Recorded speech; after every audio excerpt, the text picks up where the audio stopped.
बड़ा सुंदर। यहाँ राम पुष्प तोड़ रहे थे बगीचे में और यहाँ सखियों के सहे सीता जी आई। तभी एक सखी को लगा कि चलो जरा बगीचे देख लेते हैं। वो सीता को छोड़कर, मंदिर को छोड़कर और वो घूमने निकल गई। अब जब घूमने निकल गई तो उसकी छवि, उसकी नजर राम पर पड़ी, लक्ष्मण पर पड़ी। और ज्यों राम लक्ष्मण को देखा, उस सखी ने मानो उसे संसार का सारा सुख मिल गया हो, झूमने लगी, नाचने लगी, दौड़ी दौड़ी सीता सीता सीता सीता। क्या हुआ? अरे चल तो सही। सीता जी बोली मैं पुष्प चढ़ा दूं माता जी को। अरे तू आके चढ़ाना, पूजा कर लूं, आके करना। अब लो, अब यहाँ कितना बढ़िया संकेत है कि जो सखियां रोज पूजा करने मंदिर जाती थी उन्हें तो राम का दर्शन पहले नहीं हुआ, और जो मंदिर नहीं गई, घूमने निकल गई, राम उसे मिल गए। इसका तात्पर्य क्या है? बोले भगवान जिसे अपना दर्शन देना चाहते हैं उसे भगवान दर्शन दे सकते हैं, जब चाहे, जहां चाहे, जैसे चाहे। भगवान कहते हैं कि मुझे पाने की योग्यता भी नहीं। अच्छा, कोई कहे कि भगवान को पाने की ये योग्यता है। भाई आपको सरकारी जॉब करना है तो वहां पे तो एक निश्चित है ना कि आपके पास ये डिग्रियां होनी चाहिए, पर भगवान को पाना हो तो क्या 1 लाख माला जपने से भगवान मिलते हैं? क्या 1000 यज्ञ करने से भगवान? यदि मिलते, भगवान लिख कर दे दें कि भाई तुम इतना करोगे तो मैं मिल जाऊंगा, तो जरूरी नहीं है कितना करने के बाद भी भगवान मिल जाए।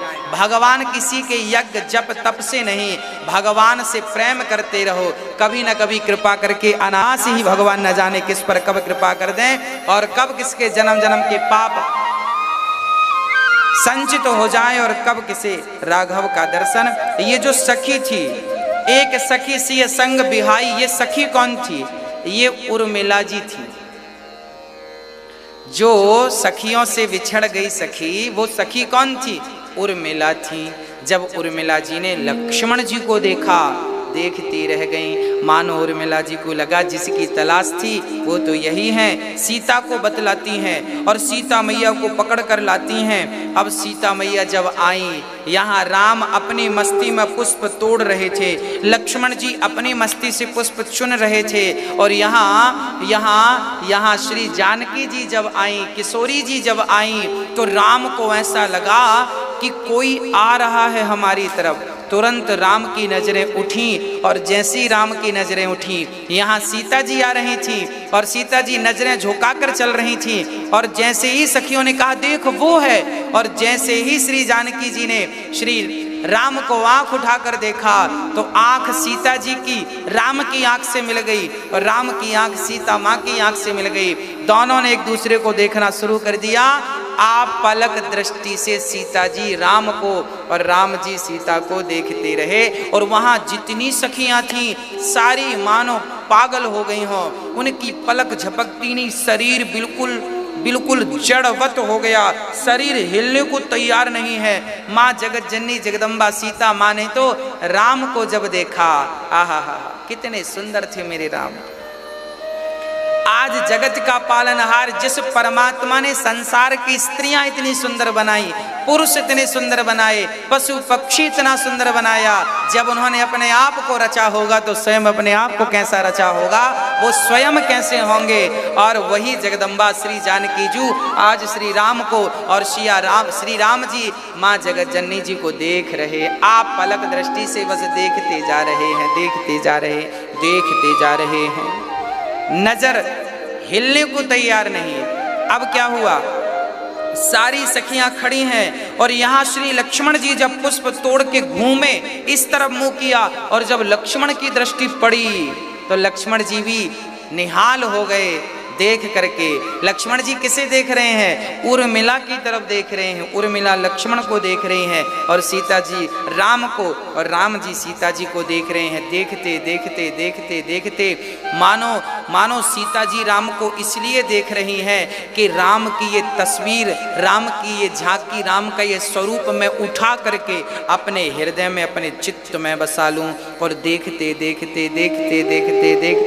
सिया जी ने, श्री जानकी जी ने अपने नेत्रों को, अपने नयनों को मानो बंद कर लिया। क्यों बंद कर लिया? सीता जी से पूछा आपने नेत्रों को बंद क्यों कर लिया? तब सीता जी बोली हैं मैंने नेत्रों को बंद नहीं किया, मैंने तो राम को हृदय में बसा करके दरवाजों को बंद कर लिया ताकि मेरे राम बाहर निकल ना जाए। नेत्रों को नहीं, ये तो कपाटों को, दरवाजों को सीता जी ने बंद कर लिया। प्रिय भक्तों, ये दर्शन की पद्धति सीता माँ हमें देकर के जा रही हैं। कभी भी भगवान का दर्शन किया करो तो कैसे दर्शन करना चाहिए आपको? बोले भगवान के मंदिर में जब जाओ तो दर्शन कैसे करो? बोले भगवान को देखो देखो, बार बार देखते रहो। आप पलक बिना पलक झपकाए भगवान को देखते रहो देखते रहो देखते रहो। उनका श्रृंगार कैसा है, उनकी आंख कैसी है, उनके गाल कैसे हैं, उनका हृदय कैसा है, उनके चरण कैसे हैं, उनके हाथ कैसे हैं, एक एक अंग को देखो और देख देख करके फिर जानकी जी की तरह नेत्रों को बंद कर लो, फिर आंख बंद करके। अच्छा, सीता जी ने आंख बंद क्यों की? क्योंकि सीता जी को लगा ये तो अभी सामने खड़े हैं और अभी हम यहाँ से चली जाएंगी, यहाँ से जाने के बाद हम इनका ध्यान करेंगी तो ये आएंगे कि नहीं। तो आंख बंद करके सीता जी ने पहले ही प्रैक्टिकल कर लिया कि आंख बंद करके देखती हूँ कि नहीं, देखती हूँ आते हैं कि नहीं। और जब आंख बंद करके सीता जी ने देखा तो जो राम को अभी बाहर पा रही थी उन्हीं राम को अब अपने भीतर पाना शुरू कर दिया माँ जगत जननी ने, सीता जी ने। और यहाँ राम का भी हालत, राम जी की हालत भी ठीक नहीं थी। अब तो राम जी जहां देखें, जिस तरफ देखें, ऐसी छवि चित्त में बस गई कि अब तो सीता के सिवा राम को कुछ नजर ही नहीं आता। अब तो पुष्प में भी सीता जी नजर आने लगी। अब तो जो श्रृंगार जिस पर पुष्प रखे थे ना, उस पर भी राघव को सीता जी नजर आने लगी। और अब राम जी देख रहे हैं, सीता जी फिर आंख खोल के राघव को देखी। तब तो लक्ष्मण जी ने कहा सरकार बहुत हो गई, अब चलो गुरुजी लेट हो रहे हैं, उस पे भी तो देने हैं। अच्छा ठीक है चलते हैं। अब यहाँ राम जी को लक्ष्मण जी ने कहा वहां सखियां सीता जी से कहीं बस कर सीता, कल फिर आएंगे स्वयंवर में, उन्हें खूब देख लेना। अब सीता को लेकर गई और जब सीता जी आगे गई तो सीता जी ने क्या किया? सीता जी ने प्रार्थना करनी शुरू कर दी। हाँ, एक एक अंग को जब देखा सीता जी ने, उनके मोर पंख लगे हुए थे, कानों को देखा, हृदय को देखा, गालों को देखा, अधरों को देखा।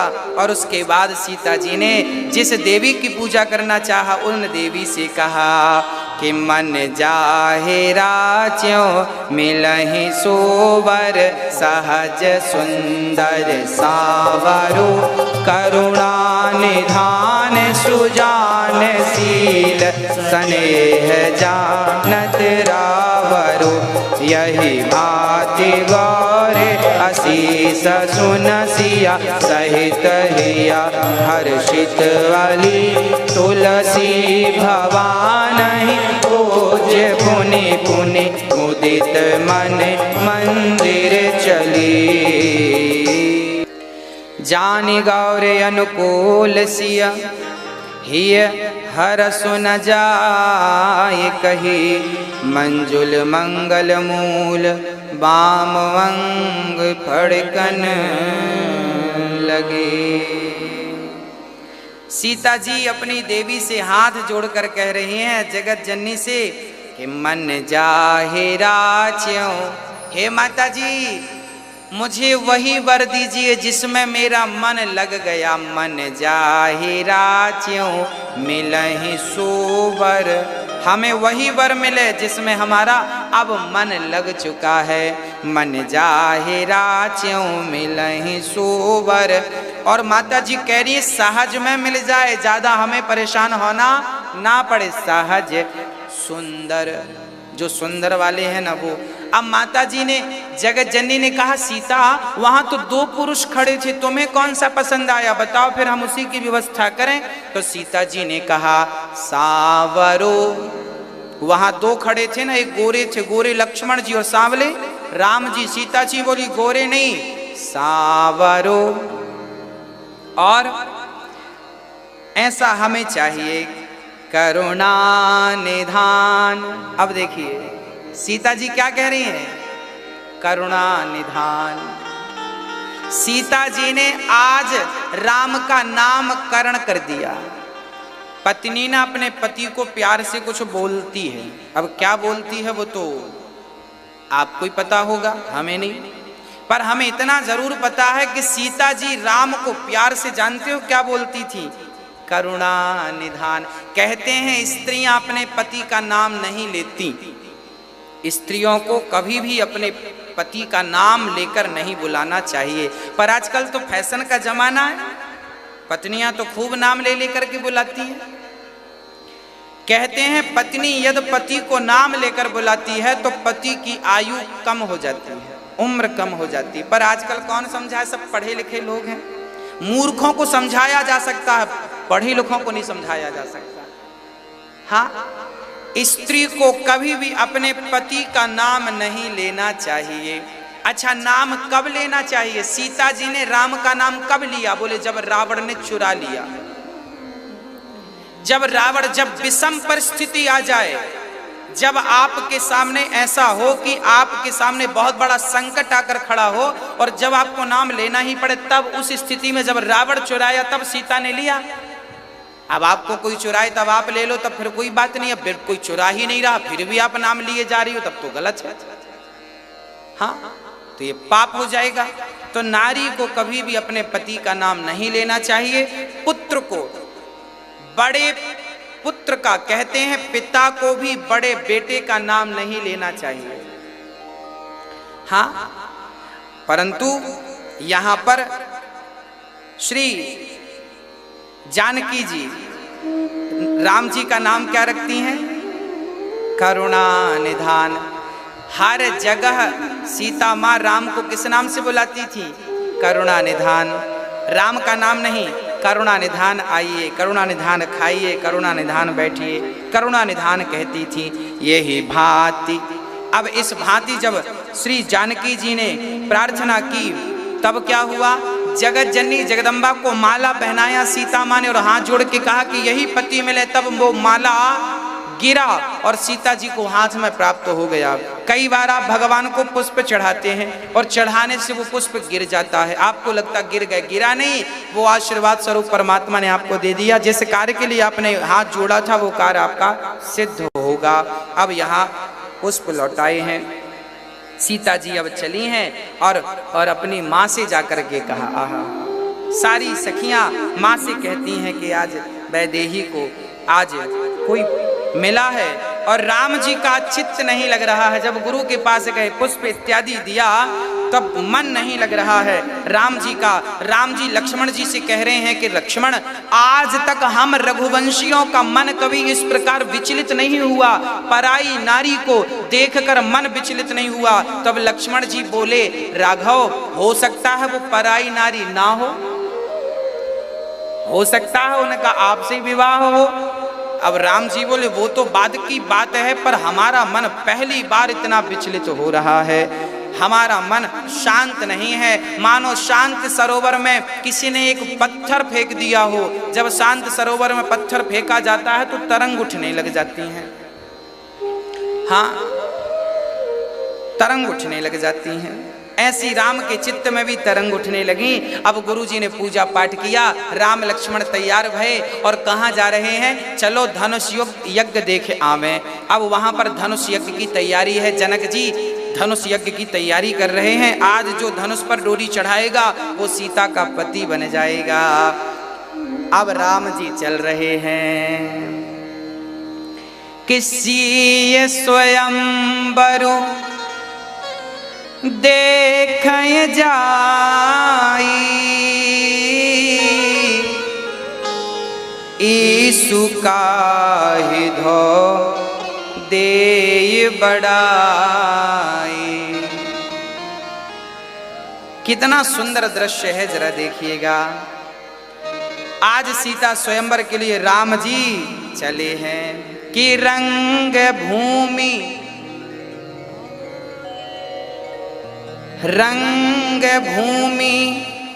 आए दो भाई,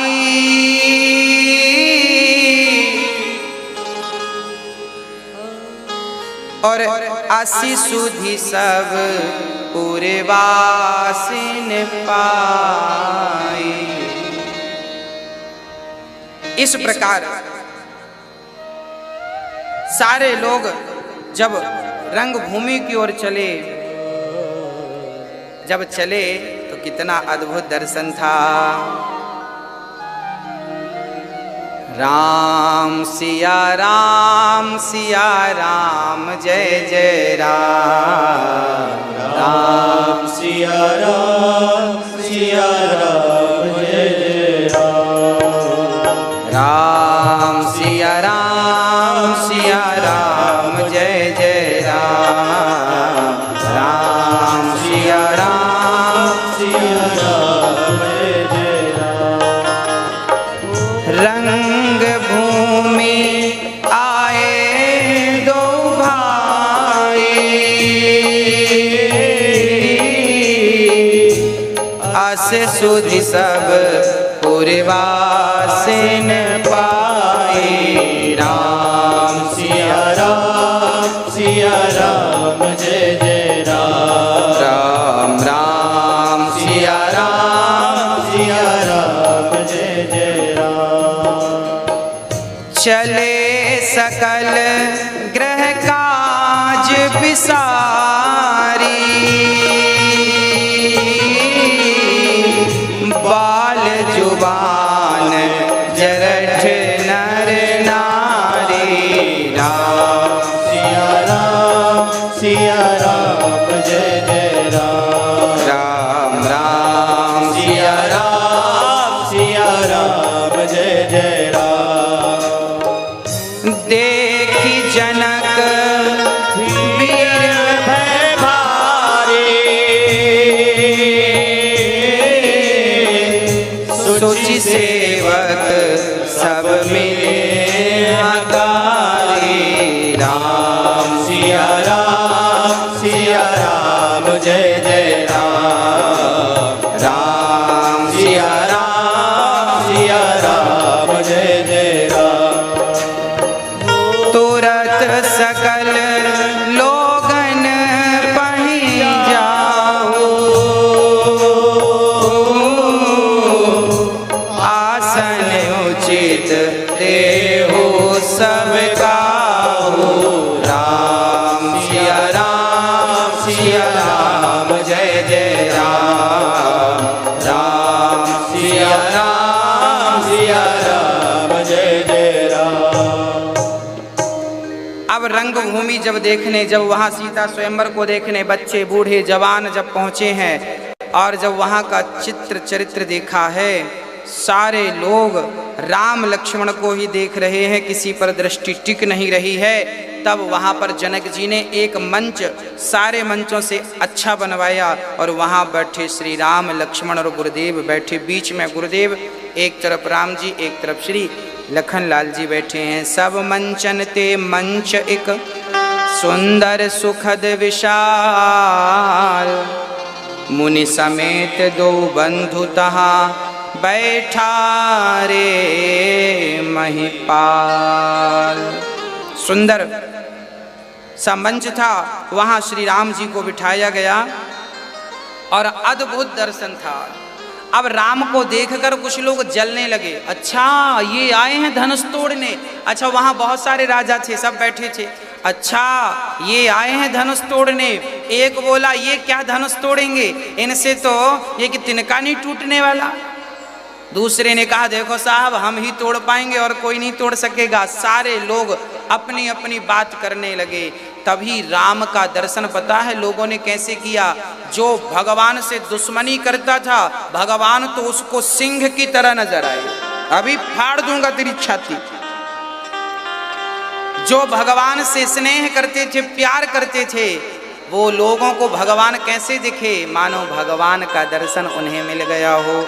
तो जाकी रही भावना जैसी, प्रभु मूरत देखी तिन तैसी। जिनकी जैसी भावना थी, आज भगवान ने अपना दर्शन उनको वैसे ही दिया। अद्भुत दर्शन। जो जिस भाव से राम को देख रहा था, राम ने उसी भाव में उनको दर्शन दिया। जो दुश्मनी के रूप में देख रहा था भगवान दुश्मन बन के दिखे, दोस्त के रूप में देख रहा था दोस्त बन के, जो पिता के रूप में पिता बनकर, और जो भक्त था उसे भगवान की दृष्टि से भगवान ने दर्शन दिया। जैसे गाय अपने बच्चे को तो चाटती है बछड़े को, पर कोई उसके बछड़े को हाथ लगाए तो उसके लिए रौद्र रूप धारण कर लेती है। जैसे बिल्ली अपने बच्चे को मुंह पे लेके भागती है, चोट नहीं आता, पर वही बिल्ली जब चूहे को पकड़ती है तो फाड़ डालती है। मतलब अपने के लिए व्यवहार अलग था और दूसरे के लिए व्यवहार अलग था।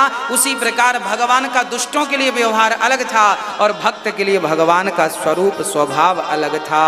जाकी रही भावना जैसी प्रभु मूरत देखी तिन तै। यदि आप भावना बनाएं कि मेरी माँ भगवान है तो भगवान है, आप भावना बनाएं कि मेरा पिता भगवान है तो भगवान है। यदि भावना अच्छी है तो भगवान सब में है, और भावना नहीं है, कहते हैं ना भाव का भूखा हूं मैं और भाव ही एक सार है, और भाव से भजले मुझे तो भव से बेड़ा पार है। अद्भुत दर्शन श्री राम जी ने दिया है और राम का पावन दर्शन करके सारे लोग धन्य धन्य हो गए। उसी क्षण रंग भूमि, अब रंग भूमि पर जानते हैं कौन आया? रंग भूमि पर अब जानकी जी आई हैं, और जैसे ही सीता जी का आगमन हो, रंग भूमि जब सिय पगुधारी देखे रूप मोहे नर नारी। चारों तरफ राजा महाराजा बैठे थे, बीच में धनुष रखा था, ऊपर सिंहासन पर जनक जी बैठे थे, और सीता जी आई सखियों के सहित, शंख बजते हुए, नगाड़ा ढोल बजते हुए सीता जी आई। वहां गोस्वामी जी लिख रहे हैं, रंग भूमि जब सिय पगधारी तो रूप देख मोहे नर नारी। सीता जी इतनी सुंदर थी कि नारियां और नर, बच्चे और बूढ़े सब सीता को देखकर मोहित हो गए। यहाँ एक संदेह लोग करते हैं, गोस्वामी जी चौपाई लिख रहे हैं कि नारी ना मोह नारी के रूपा, नारी कभी नारी के रूप को देखकर मोहित नहीं होती। अर्थात कोई स्त्री कितनी भी सुंदर हो, पर एक सुंदर स्त्री दूसरी स्त्री को अच्छी नहीं लगती। दूसरी स्त्री अर्थात स्त्रियां कभी स्त्रियों को अपने से ज्यादा सुंदर नहीं मानती। स्त्रियों को लगता है हम ही सबसे सुंदर हैं। ये बात रामचरितमानस में लिखी है। स्त्रियां अपने से सुंदर कभी किसी को नहीं मानती। स्त्रियों को लगता है हम ही सबसे ज्यादा सुंदर हैं और तुम क्या हो हमारे सामने। हाँ, नारी ना मोह नारी के रूपा, स्त्रियां कभी स्त्रियों को देखकर मोहित नहीं होती। पर यहाँ लिखा है कि रंग भूमि जब सिय पगधारी तो रूप देख मोहे नर नारी। नारियां नारियों को देखकर मोहित नहीं होती, पर आज नारियां सीता को देखकर मोहित हो गईं। अब यहाँ प्रश्न खड़ा हुआ कि जब नारियां मोहित होती ही नहीं है तो सीता को देखकर मोहित क्यों हो गईं? तब समाधान देते हैं कि सांसारिक नारियां अलग हैं और सीता कोई सांसारिक नारी थोड़ी है, ये तो जगत जननी है। आज इन्हें देखकर संसार मोहित हो रहा है तो इसमें कोई आश्चर्य नहीं मानना चाहिए, क्योंकि ये कोई साधारण स्त्री तो है नहीं, ये तो जगदम्बा है।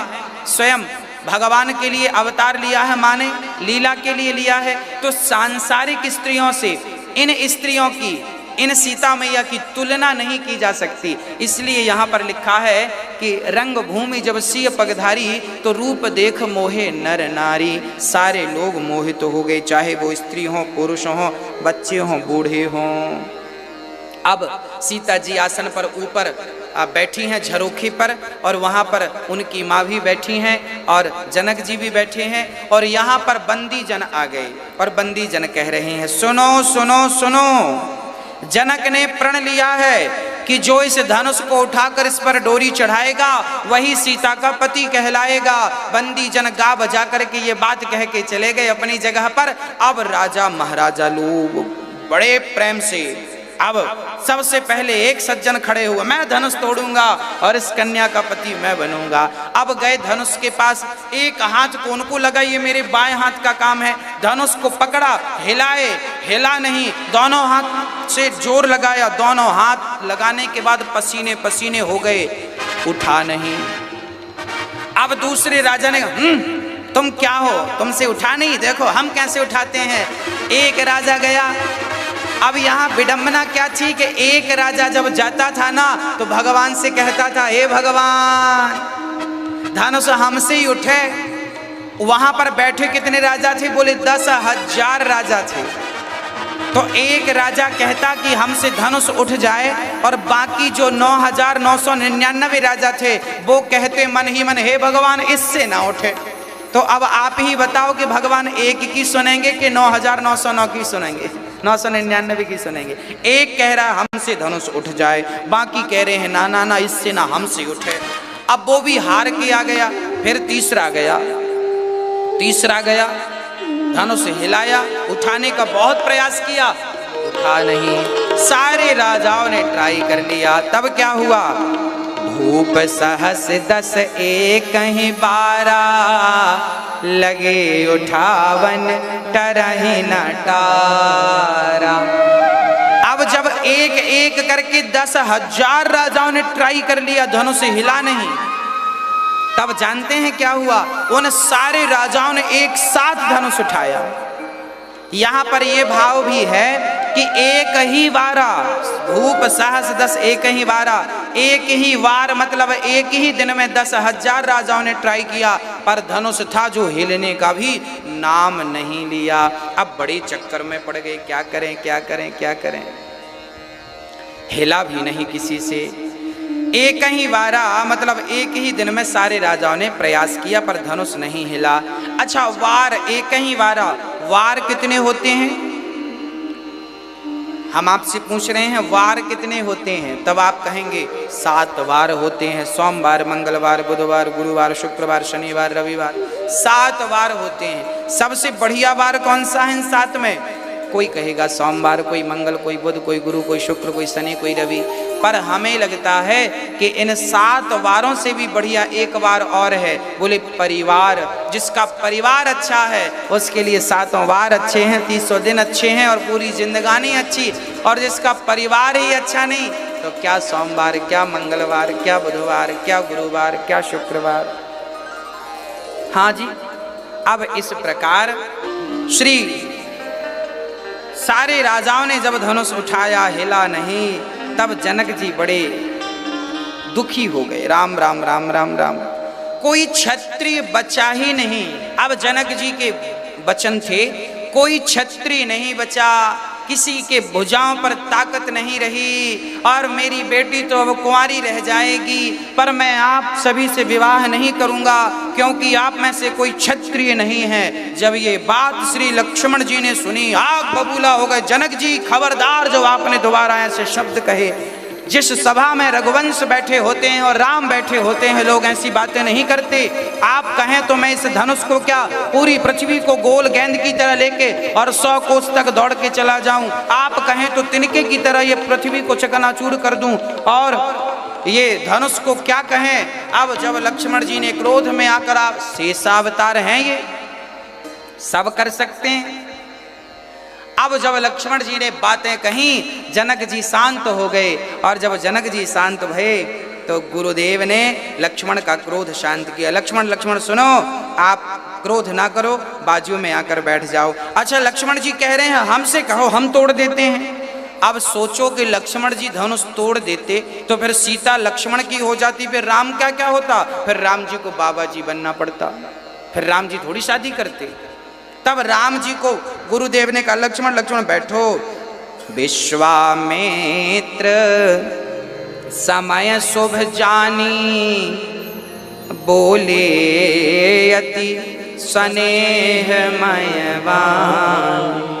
उठहु राम भंजहु भव चापा, मैटहु तात जनक परितापा। जनक जी ने क्रोध किया, लक्ष्मण जी खड़े हो गए। गुरुदेव विश्वामित्र जी बोले, लक्ष्मण आओ, आप बैठो, आप क्रोध ना करो। समय शुभ जानकर श्री गुरुदेव ने राम को कहा, उठाऊं राम, उठो राम, उठो राम। और भंजहूं भव चापा, ये भव का जो भव का जो धनुष है, अहंकार का सूचक है ये धनुष। जाओ और अहंकार, ये 10,000 राजाओं को जो अहंकार था, इनका अहंकार जाकर के तोड़ डालो, ऐसा कहा। और जनक का संताप मिटाओ। राम जी ने गुरुदेव को प्रणाम किया, गुरुदेव के साथ जनक जी को प्रणाम किया, अपने इष्ट को प्रणाम किया। आप यहाँ पर एक शिक्षा पाइए और समझिए कि जब भी कोई काम करें तो एक बार अपने इष्ट को, अपने भगवान का स्मरण जरूर कर लें। हे प्रभु, हम ये कार्य करने जा रहे हैं, आप कृपा बनाए रखिएगा।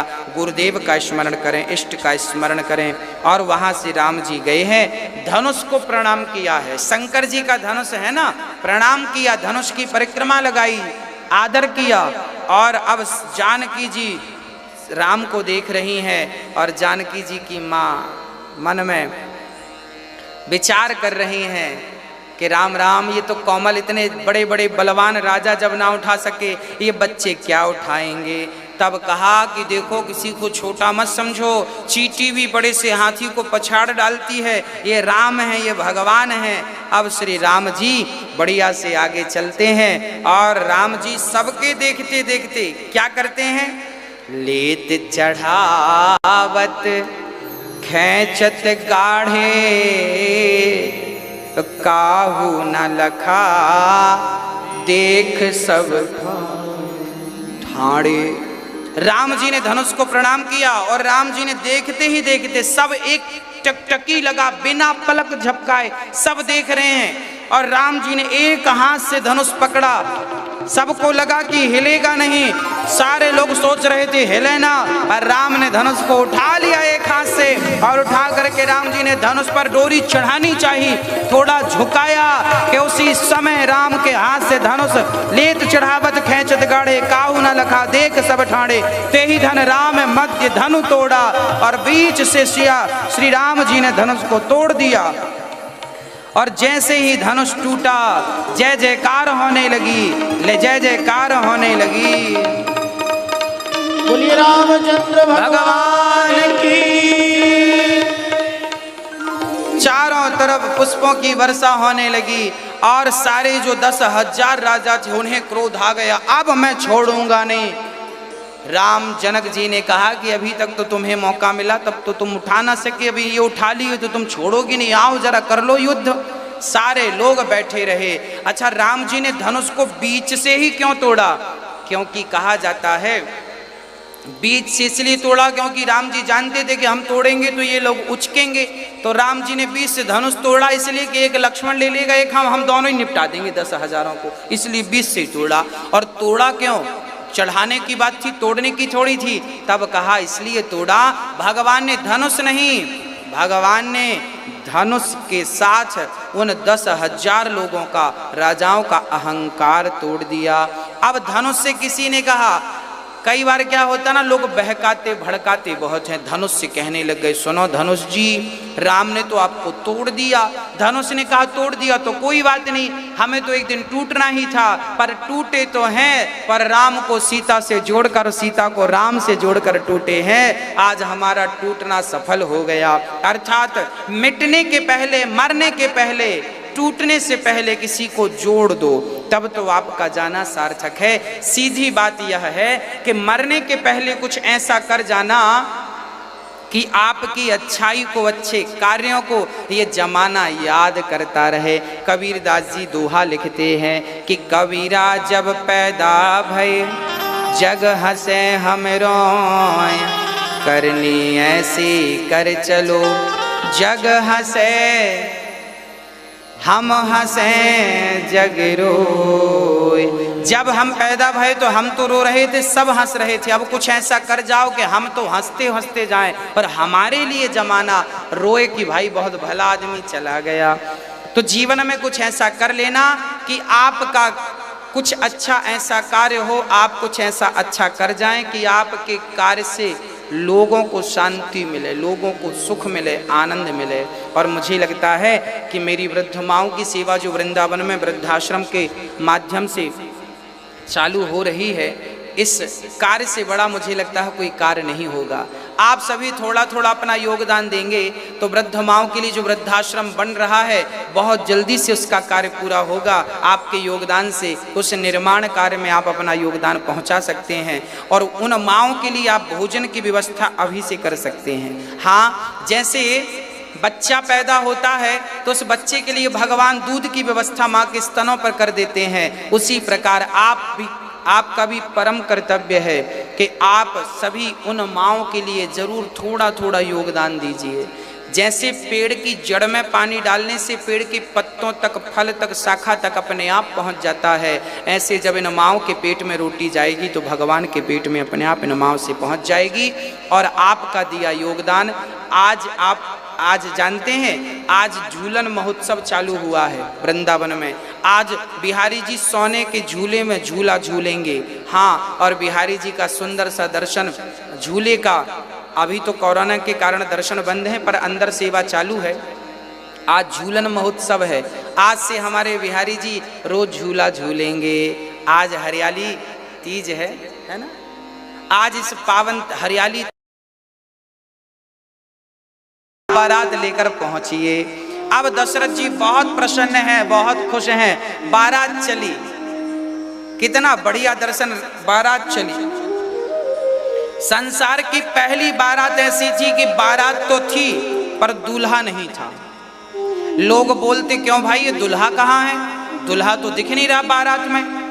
तब लोगों ने कहा कि दूल्हा कहाँ है, तब कहा कि दूल्हा पहले से वहां है। कुछ आश्चर्य लोग पूछते हैं, ये प्रश्न लोग करते हैं कि बारात तो थी पर दूल्हा नहीं था, बारिश तो थी पर पानी नहीं था, पंचायत तो बैठी थी पर न्याय नहीं था। ये कहाँ कहाँ की घटनाएं हैं? बोले पंचायत बैठी थी, न्याय नहीं था, ये द्रौपदी का प्रसंग है। पंचायत बैठी थी पर न्याय देने वाला कोई नहीं, जब साड़ी के लिए पुकारा। और दूसरा, पानी बरस रहा था पर बूंदें नहीं थी। जब भगवान ने गिरिवर को धारण किया था पानी तो बरस रहा था पर बूंदों का था पता नहीं था। और यहाँ बारात जा रही थी, दुल्हा का पता नहीं। राम का प्रसंग है ये। आगे बारात जब पहुंची जनक जी के द्वार पर, आहा बड़ा स्वागत किया है। कहा जाता है कि सीता जी की पत्रिका लेकर जो गया था ना, वो दशरथ जी के यहाँ पर बैठे नहीं और वो पानी तक नहीं पिए। हमारे भारत में ये परंपरा रही है कि लड़की का पानी भी पिता नहीं पीता। हाँ, लड़की के यहाँ पानी भी नहीं पिया जाता। लड़की के हाथ का, लड़की का भोजन उसके ससुराल का, उसके माँ बाप भोजन नहीं करते थे। लड़की के माँ बाप ये सोचते थे कि हमें लड़की का खाना ना पड़े। पर आज यदि ऐसी स्थितियां बन गई हैं तो कोई बात नहीं, आप खा रहे हैं तो कोई बात नहीं, अब समय काल परिस्थिति बदल गई है। पर एक जमाने में ऐसी परंपराएं थीं हमारे भारत में। अब क्या हुआ, अब जब सीता जी बारात लेकर आए और तैयारी हुई, मंडप बढ़िया सा लगाया सही समय पर और विवाह हुआ। राम लक्ष्मण भरत शत्रुघ्न चारों का विवाह हो गया।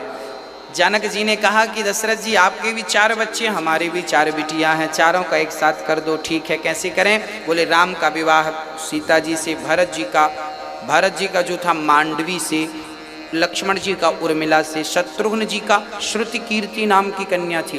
विवाह चारों भाइयों का, चारों दुल्हा बने हैं। आज बने तो चारों हैं पर चारों में जो एक है ना वो बड़े कमाल के हैं। चारों तो दुल्हा बने ही हैं पर चारों में कमाल के कौन लग रहे हैं? आज राम जी बड़े अद्भुत दिख रहे हैं। हाँ, राम जी कैसे लग रहे हैं? ओ आज मिथिला नगरिया निहाल सखियां, आज मिथिला नगरिया निहाल सखियां, चारों दुल्हा में बड़का कमाल सखियां। हो आज मिथिला नगरिया निहाल सखियां, आज मिथिला नगरिया निहाल सखियां, चारों दुल्हा में बड़का कमाल सखियां।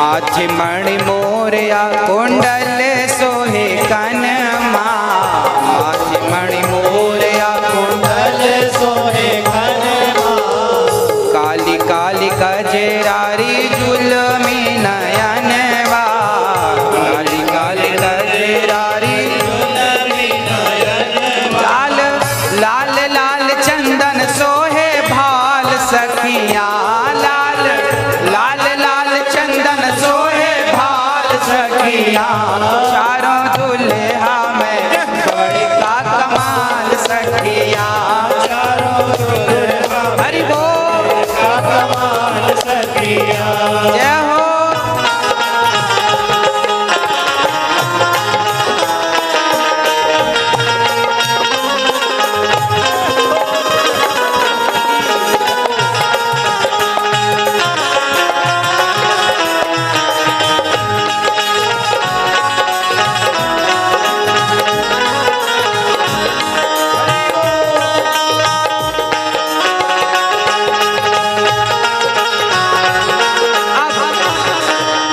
कितनी सुंदर जोड़ी है मेरे राम की। श्यामल श्यामल गोरे गोरे जोड़िया जहान रे, श्यामल श्यामल गोरे गोरे जोड़िया जहान रे, अखिया न देखनी सुनेली है कान रे, अखिया न देखनी सोनेली कान रे। क्या कहा जा रहा है? श्यामल श्यामल राम का सुंदर सा श्याम वर्ण शरीर, इतना सुंदर कि आंख जो थी वो हटने को तैयार नहीं, राम को देखते देखते इतनी मस्त थी, भूल गए लोग कि खाना है कुछ पीना है, बस वो राम में मस्त हो गए। श्यामल श्यामल गोरे गोरे जोड़िया जहान रे, श्यामल श्यामल गोरे गोरे जोड़िया जहान रे, अखिया न देखनी सुनली ने कान है, अखिया न देखनी सोनेली कान रे। जुग जुग जोड़िया ये जीवे बेमिसाल सखिया, जुग जुग जोड़िया ये जीवे बेमिसाल सखिया, चारों दुल्हा में बड़ी का कमाल सखिया, चारों दुल्हा में बड़े का कमाल सखिया, चारों दुल्हा में बड़े का कमाल सखिया, चारों दुल्हा में बड़े का कमाल सखिया। हरि बोल।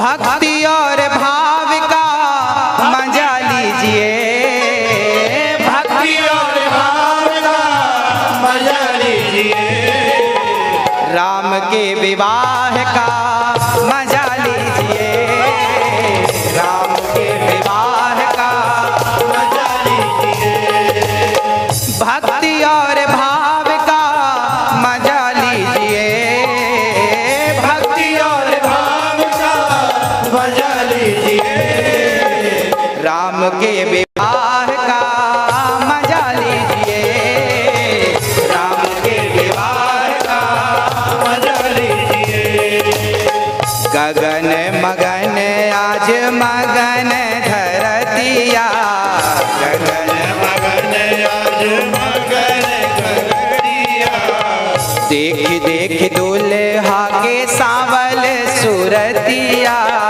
देख देख दुल्हा के सावन सुरतिया, क्या कहा? गगन मगन आज मगन धरतिया, ये भोजपुरी शब्द हैं बिहार के। इनका अर्थ ये है कि गगन मगन आज मगन धरती, मतलब पूरी धरती आज दुल्हन की तरह सजी है, मगन है, सब मस्त है। और क्यों मस्त है? गगन मगन आज मगन धरतिया, गगन मगन आज मगन धरतिया। देख देख दुल्हा के सांवल सूरतिया, देख देख दुल्हा के सांवल सूरतिया। बाल वृद्ध नर नारी सब बेहाल सखिया, बाल वृद्ध नर नारी सब बेहाल सखिया। चारों दुल्हा में बड़ा कमाल सखिया, चारों दुल्हा में बड़ा कमाल सखिया। चारों दुल्हा में बड़ा कमाल सखिया, चारों दुल्हा में बड़ा कमाल सखिया। आज मिथिला नगरिया निहाल सखिया, आज मिथिला नगरिया निहाल सखिया। चारों दुल्हा में बड़ा कमाल सखिया, चारों दुल्हा में बड़ा कमाल सखिया। चारों दुल्हा में बड़ा कमाल सखिया, चारों दुल्हा में बड़ा कमाल सखिया। बोलिए सियावर रामचंद्र की। ओ भक्ति और भाव का मजा लीजिए, राम के विवाह का मजा लीजिए। कितना सुंदर विवाह और कितना आनंद। आज जगत के पालनहार का विवाह ऐसा है, बताओ तो कितना सुंदर था वो दृश्य। जो देखता किसी की नजर हटने को तैयार नहीं। अब तो विवाह संपन्न हुआ और अब राम जी के पिता श्री दशरथ जी ने जनक जी को प्रणाम किया। आज राम जी के पिता दशरथ जी प्रणाम करते हैं, जबकि देखने में ये आता है कि लड़की का पिता लड़के के पिता को प्रणाम करता है, पर आज राम के पिता दशरथ जी ने जनक जी को प्रणाम किया। जनक जी ने कहा, दशरथ जी आपने हमें पाप में डाल दिया, आप हमें क्यों प्रणाम कर रहे हैं? तब दशरथ जी ने जनक जी से कहा, ये बताओ कि लेने वाला बड़ा होता है कि देने वाला? जनक जी ने कहा, वैसे तो देने वाला बड़ा होता है। तब दशरथ जी ने कहा, आप हमें कन्यादान दे रहे हैं तो आप तो देने वाले हुए, तो आप बड़े हो गए, हम तो लेने वाले हैं, हम तो सदा छोटे रहेंगे। जनक जी चरणों में गिर पड़े, महाराज हमें लज्जित ना करें। कितना सुंदर भाव है। कई बार हम लोग रिश्तों में ये चीजें देखते हैं, लड़की का पिता ही झुकता है, लड़के का पिता अकड़ के खड़ा रहता है। रिश्ते अकड़ से नहीं चलते। यदि सामने वाला झुक रहा है तो उसके झुकने के पहले आप उसे झुककर अपने हृदय से लगा लीजिए, ये आपके संस्कार हैं। हाँ, सामने वाला झुक रहा है, उसके पहले आप झुककर उसे हृदय से लगा लें। वाह, कितना सुंदर व्यवहार है ये सामान्य व्यवहार की बातें कर रहा हूँ। जनक जी महाराज, दशरथ जी ने कहा, अब विदा करो।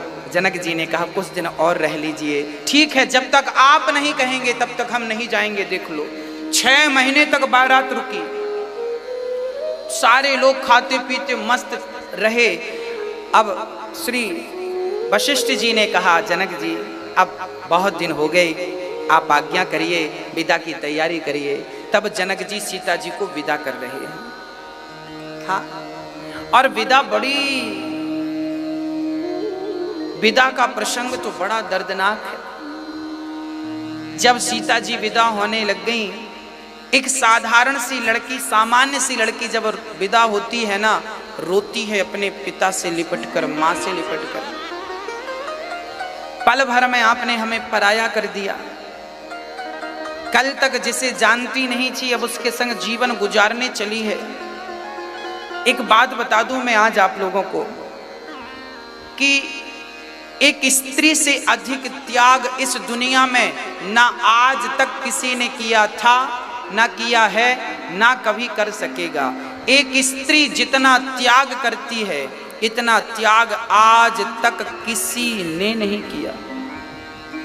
कोई भी हो, बड़ा सा बड़ा संत क्यों ना हो, एक सन्यासी क्यों ना हो, एक सन्यासी के त्याग से अधिक त्याग एक स्त्री का होता है, एक नारी का होता है। शादी जब होती है तो अपने पति के लिए अपना नाम छोड़ देती है। शादी के बाद उसके पति जो नाम देंगे वही नाम होगा। नाम छोड़ देती है, जात छोड़ देती है, गोत्र छोड़ देती है, पहनावा छोड़ देती है, रहन सहन खान पान छोड़ देती है, माई बाप छोड़ देती है, भाई बहन छोड़ देती है, और कल से अपने पति को भगवान मानकर, सास को माँ मानकर, ससुर को पिता मानकर, देवर को भाई मानकर और ननंद को बहन मान करके एक नए परिवार के साथ जीने की आदत डाल लेती है। इतना त्याग करके उस प्रकार का समर्पण भला कहाँ देखने को मिलेगा? हाँ, पति के लिए कोई स्त्री इतना त्याग कर सकती है, इतना त्याग तो संत भी शायद ना करता हो। एक सन्यासी जब सन्यास लेता है ना, तो वो भी अपना नाम अपना गोत्र छोड़ता है, अपना पिंडदान करता है, तब सन्यास लेता है। एक स्त्री इतना त्याग करती है और बाद में क्या होता है, जब वो ससुराल जाती है ना, तो लोग कहते हैं लड़की शादी होके आ गई, चलो बहू देख आवें, क्या लाई है बहू, क्या लाई है। सारी दुनिया ये तो देखती है कि बहू क्या लेकर आई है, पर कोई ये नहीं देखता कि वो लड़की क्या छोड़ करके आई है। हाँ, क्या त्याग है, उसके त्याग पर आज तक किसी की दृष्टि नहीं गई। वो लेकर क्या आई है, इसको सारा जग देखता है। हाँ, और आजकल तो जब लड़की ससुराल, एक बार एक सत्य घटना मुझे स्मरण आ गई, मैं एक सत्य घटना आपसे शेयर करता हूँ। एक बार क्या हुआ कि एक पिता थे, बहुत गरीब थे, लगभग 15,000 रुपये महीने मिल जाते थे, सरकारी काम था, सरकारी काम था। उनकी एक बेटी थी, एक ही बेटा था। बेटी सयानी हो गई, लड़की के पिता ने सोचा चलो इसका विवाह कर दे, सयानी हो गई है, बड़ी हो गई है। तो हुआ क्या, लड़की के लिए बढ़िया सा लड़का लड़की के पिता ने देखा, समय निश्चित हुआ और शादी फिक्स हो गई। बारात आई, मंडप के नीचे कन्यादान चल रहा था। लड़की के पिता कन्यादान कर रहे थे। कन्यादान में एक रस्म होती है, लड़की का पिता अपने दामाद से कहता है बेटा तुम्हें क्या चाहिए। वो रस्म जब चालू हुई, कह रहे थे लड़की के पिता बेटा तुम्हें क्या चाहिए, तभी लड़के ने कह दिया हमें तो 4 चक्के की गाड़ी चाहिए, हमें गाड़ी चाहिए 4 चक्के की। हाँ, गाड़ी चाहिए। जैसे ही गाड़ी की बात लड़की के पिता ने सुनी, लड़की के पिता ने कहा बेटा हमसे ये बात तो नहीं थी कि आपको गाड़ी चाहिए, और 4 चक्के की गाड़ी चाहिए, 4 व्हीलर कार। लड़की का पिता इतना बड़ा धनवान तो नहीं था कि वो बेटी को शादी में कार दहेज में दे सके। लड़की के पिता मंडप के नीचे अपने दामाद के सामने हाथ जोड़ने लगे, बेटा ये गाड़ी की जिद ना करो, हमारी औकात हैसियत नहीं है तुम्हें गाड़ी देने की, हम दे नहीं सकते। लड़का बिगड़ गया, ना ना हमें तो गाड़ी मिलेगी तब हम शादी करेंगे, नहीं तो हम नहीं करेंगे। अब लड़की के पिता ने विचार किया कि यदि शादी नहीं हुई तो बड़ी बदनामी होगी। भाई लड़की का बाप तो यही सोचेगा ना कि बारात चली जाएगी तो कल को मेरी लड़की से विवाह करेगा कौन। हाँ, लड़की के पिता ने कहा ठीक है अब हम आपको गाड़ी देंगे, गाड़ी देने का कह दिया। व्यवस्था थी नहीं, रातों रात, देखिए सच घटना बोल रहा हूं मैं आपको, ऐसा जमाने में होता है। लड़की के पिता ने रातों रात अपना घर गिरवी रख दिया और गिरवी रख कर जो पैसे मिले सुबह गाड़ी खरीदी, और जो 8-10 लाख की गाड़ी आई वो गाड़ी लड़के के हाथ में रख दी, बेटा ये चाबी है आप लो। अब लड़का गाड़ी लेकर गया।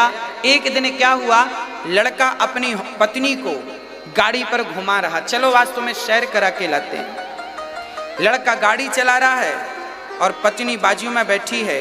पत्नी बोल रही है जरा आहिस्ता, धीरे चलो धीरे चलो धीरे चलो। लड़का तो बोला ना मुझसे तो आती है, पहली ससुराल की गाड़ी सब ऐसी चलाते हैं, दहेज की गाड़ियां।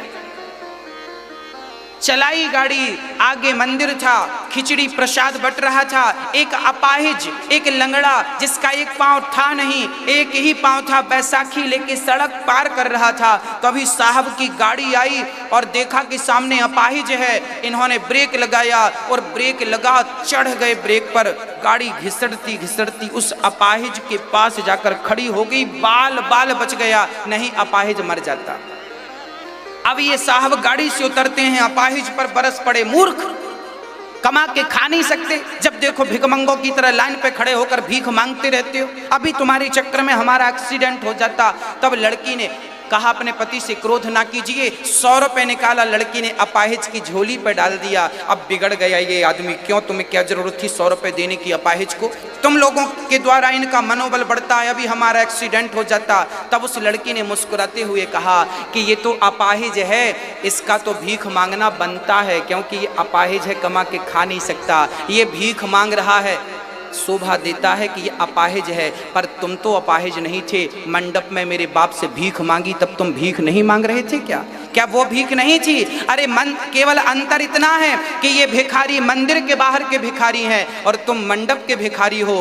भिखारी तुम दोनों हैं, तुम दोनों ही हो। तुम्हें लज्जा आनी चाहिए कि ये तो अपाहिज है, ये तो कमा के खा नहीं सकता।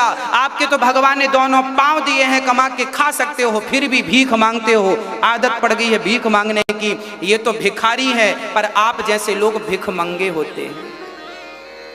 प्रिय भक्तों, याद रखिएगा, मंदिर के बाहर जो लोग बैठे भीख मांग रहे हैं वो भिखारी हैं, और जो दहेज मांग रहे हैं ये भीख मंगे हैं। अब आप अपने आप से पूछिए, क्या आपने दहेज लिया है? यदि दहेज लिया है, मांगा है, लड़की के पिता अपनी मर्जी से दे दें तो कोई बात नहीं, पर आपने मांगा है तो अपनी खोपड़ी में लिख लो कि तुम बहुत बड़े भिखमंगे हो। हाँ, 100 भिखारी मरे होंगे तब तुम जैसे भिखमंगे पैदा हुए। हाँ, और मैं आप सभी से कह दूं कि जो दहेज लेता है ना, उससे बड़ा भिखमंगा कोई नहीं होता।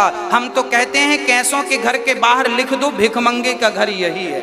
ये भीख मांगने वाले लोग हैं। आज पूज्य श्री अनिरुद्धाचार्य जी महाराज ने हम सभी लोगों को बहुत ही उत्तम एवं शिक्षाप्रद कथा सुनाई है। आशा करता हूँ कि इस शिक्षाप्रद कथा से हम सभी लोग कुछ न कुछ शिक्षा अवश्य ग्रहण करेंगे और अपने जीवन को सुखी और सात्विक बनाने का प्रयास करेंगे। मित्रों, अगर आपको यह शिक्षाप्रद कथा पसंद आई हो तो वीडियो को लाइक करें और अधिक से अधिक लोगों को शेयर भी करें, जिससे और भी लोग महाराज जी की इस शिक्षाप्रद कथा से शिक्षा लेकर अपने जीवन को सुखी बना सकें। मित्रों, अगर आपने अभी तक हमारे चैनल को सब्सक्राइब नहीं किया है तो हमारे चैनल को तुरंत सब्सक्राइब भी कर लें, जिससे आपको नोटिफिकेशन के माध्यम से महाराज जी के शिक्षाप्रद कथा तुरंत प्राप्त हो सकें। मित्रों, तो कल फिर किसी शिक्षाप्रद कथा के साथ आप लोगों के समक्ष प्रस्तुत होंगे। तब तक के लिए जय श्री राधे।